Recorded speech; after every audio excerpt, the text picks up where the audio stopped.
शुरुआत कैसे करें, क्या क्या बनाएं, कौन कौन सी बुक्स को बनाएं, एग्ज़ाम स्ट्रैटेजी क्या रखें, पूरा दिन का शेड्यूल क्या हो। क्या आपके मन में भी ये सब सवाल है? मैं बात कर रहा हूँ क्लास 10th के बच्चे जो अभी क्लास 10th में इन कर चुके हैं। शुरुआत तो करनी होगी यहाँ से। तो यदि ये सब सवाल है आपके मन में तो जवाब आज के वीडियो में है। देखिए, मैं बात करना चाहता हूँ कि क्लास 10th में जब बच्चे इन करते हैं, जैसे कि शुरुआत तो अब हो चुकी है, तो दिमाग में बहुत सारे प्रश्न होते हैं कि मैथ्स को लेकर के हमेशा मन में कन्फ्यूजन होता है कि कितना टाइम दे मैथ्स में, है ना, कौन कौन सी बुक्स को बनाएं, किस तरह से पढ़ें कि मैं बहुत अच्छा स्कोर करूं, राइट। तो इस तरह के सवाल का जवाब आज हम लोग ढूंढेंगे। जवाब ढूंढते हैं, जरा देखिए। तो आपने हेडिंग देख ही लिया होगा, शुरुआत कैसे करें।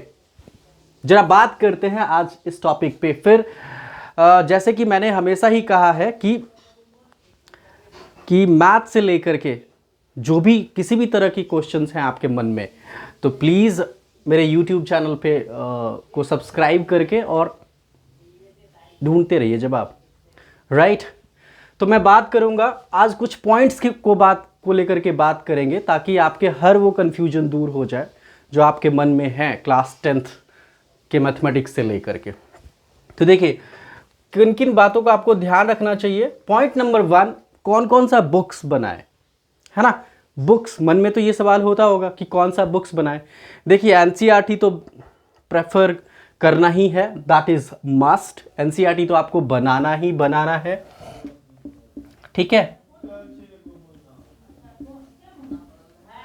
एनसीईआरटी के अलावा जो मैं हमेशा कहता हूं कि आप लोगों को जरूर बनाना चाहिए वो है इसका एग्जाम्पलर,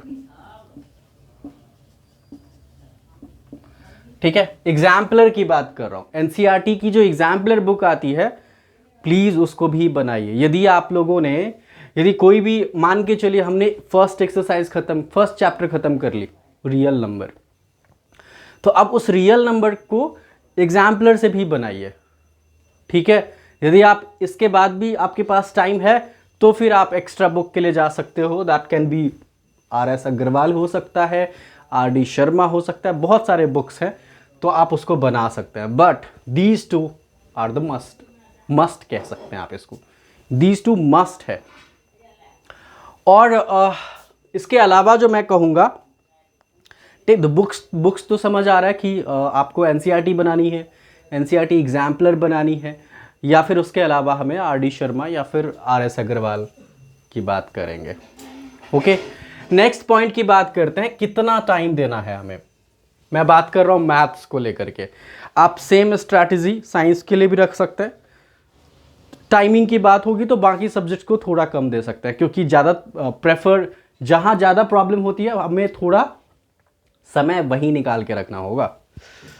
तो कितना समय दे इसकी बात करें तो देखिए, टाइम की बात करें तो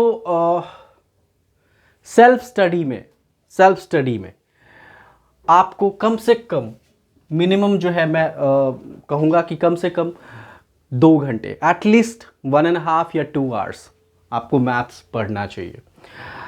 अब 2 घंटे के अंदर यदि आप 2 आवर्स पढ़ रहे हैं मैथमेटिक्स, अब मैं यदि 2 आवर्स कह रहा हूँ, इसका मतलब सिर्फ ये नहीं होता है कि आज 2 घंटे पढ़ लिए फिर 3 दिन के बाद पढ़ेंगे। रेगुलर होना पड़ेगा, वो मैं लास्ट पॉइंट पे बात करूँगा। रेगुलरिटी कितना इंपॉर्टेंट है, ये बहुत ज़रूरी है। यदि आप 2 घंटे पढ़ते हैं तो उस 2 घंटे में क्या स्ट्रैटेजी रखिएगा, ठीक है। यदि 2 घंटे पढ़ते हैं आप तो 2 घंटे के अंदर पहले तो आपके पास जो जो होमवर्क है, स्कूल की होमवर्क की बात कर रहा हूँ, यदि आप कहीं ट्यूशन्स लेते हैं तो उसकी होमवर्क की बात कर रहा हूँ, होमवर्क को कंप्लीट कर लीजिए। जो भी होमवर्क मिला है, मान के चलिए आपका 1 आवर, या कभी कभी ऐसा भी हो सकता है 1.5 आवर्स आपका होमवर्क में ही निकल गया, ठीक है। इसके बाद जितना भी टाइम बचता है, नेक्स्ट हाफ एन आवर कहिए या फिर 1 घंटा कहिए, प्लीज़ उसको सेव करना है आपको। उस समय में वही टाइम इंपॉर्टेंट होने वाला है।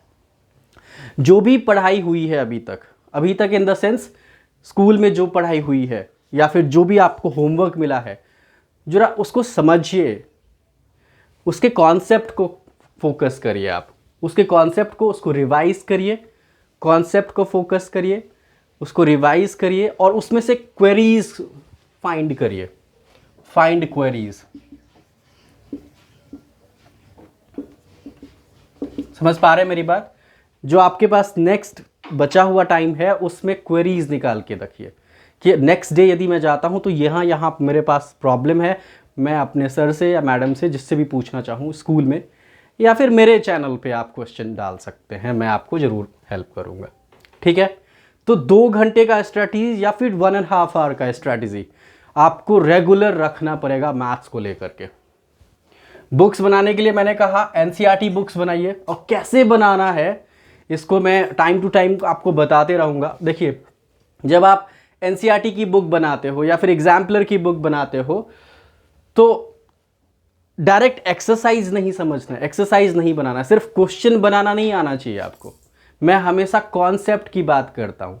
आप जो बना रहे हो, आप क्या बना रहे हो, कितना जानते हो इसके बारे में। यदि क्योंकि सीबीएसई का यदि आप लोगों ने इस बार का क्वेश्चन देखा होगा, बहुत सारे बच्चे नहीं देखे होंगे, कुछ देखे होंगे, इस बार का देखा होगा, तो इस बार जो क्वेश्चन पूछा गया है बिल्कुल कह सकते हैं कि कॉन्सेप्ट बेस है। आप एनसीईआरटी पढ़ के चाहेंगे कि मैं उसी डिट्टो क्वेश्चन वहां से छाप के आ जाऊंगा, बिल्कुल नहीं होगा। इतना बात समझ लीजिए। उसके लिए आपको कॉन्सेप्ट पता होना चाहिए, तभी आप इंप्लीमेंट कर पाएंगे। राइट? तो एक्सरसाइज डायरेक्ट नहीं समझ बनाना है, उसके कॉन्सेप्ट को समझना है, कॉन्सेप्ट को अच्छे से उसको हर एक बात को नोट्स बनाइए, एक एक पॉइंट मेंशन कीजिए अपने नोटबुक में। नोटबुक कैसे तैयार करनी है, इन सब बातों की भी चर्चा करेंगे, but not today, in coming videos. ठीक है? तो एक्सरसाइज से पहले कॉन्सेप्ट, एग्जाम्पल ज़रूर बनाइए, फिर एक्सरसाइज बनाइए। जो जो डाउट आ रहा है प्लीज़ मार्क करके जाओ, रोज़ मार्क करो, उसे पूछो, जब तक वो सॉल्व ना हो, जब तक वो क्लियर ना हो, आगे मत बढ़ो। ठीक है? यदि आप इन स्ट्रैटेजी को फॉलो करते हैं, इस तरह का माइंडसेट लेके चलते हो, तो फिर आपका बेस्ट होने वाला है।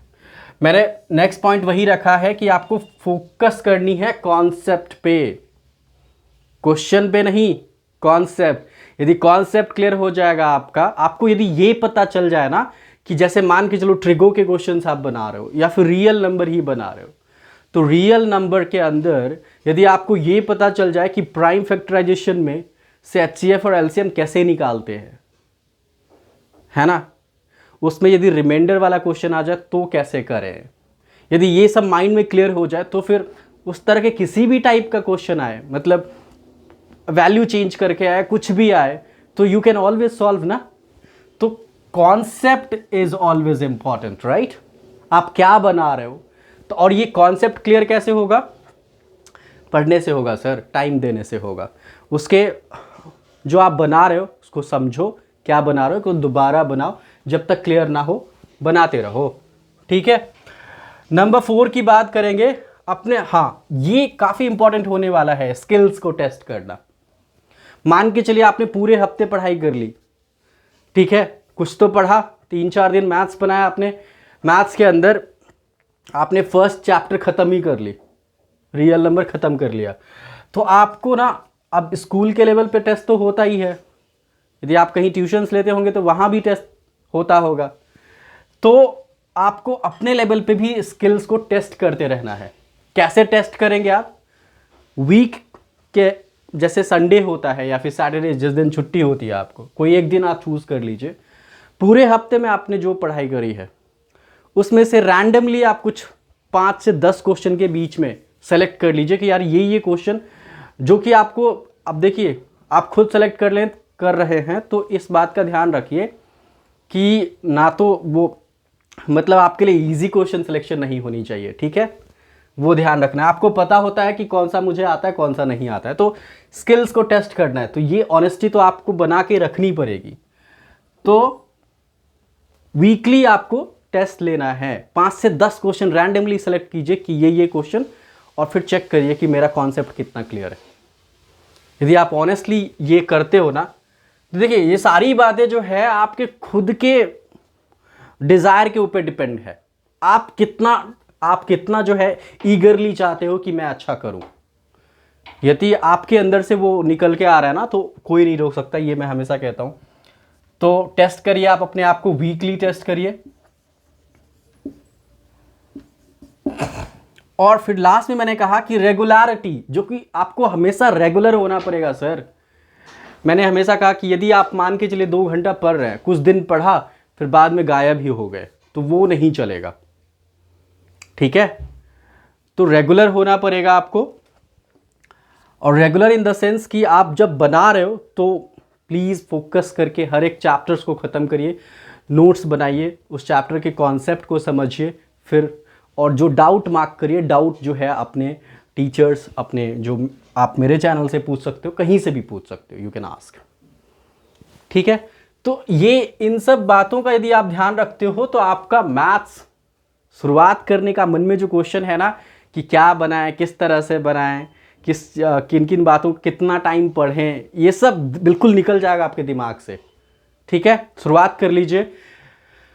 और मैं मेरे चैनल के बारे में हमेशा कहता हूं कि मैथमेटिक्स से रिलेटेड कोई प्रॉब्लम नहीं होने वाली है, कोई प्रॉब्लम नहीं होने वाली है। आपके मन में जो भी सवाल है प्लीज़ कमेंट करके बताइए। मैं हर एक चैप्टर, एनसीईआरटी बुक हो या फिर एग्जाम्पलर बुक हो या फिर अलग बुक हो, वहाँ से क्वेश्चंस, वहाँ से हर एक टॉपिक को लेकर के आऊँगा, हर चैप्टर से, ताकि आप इजीली समझ पाएँ, राइट। तो बस स्ट्रैटेजी को फॉलो करते रहिए, शुरुआत कर लीजिए।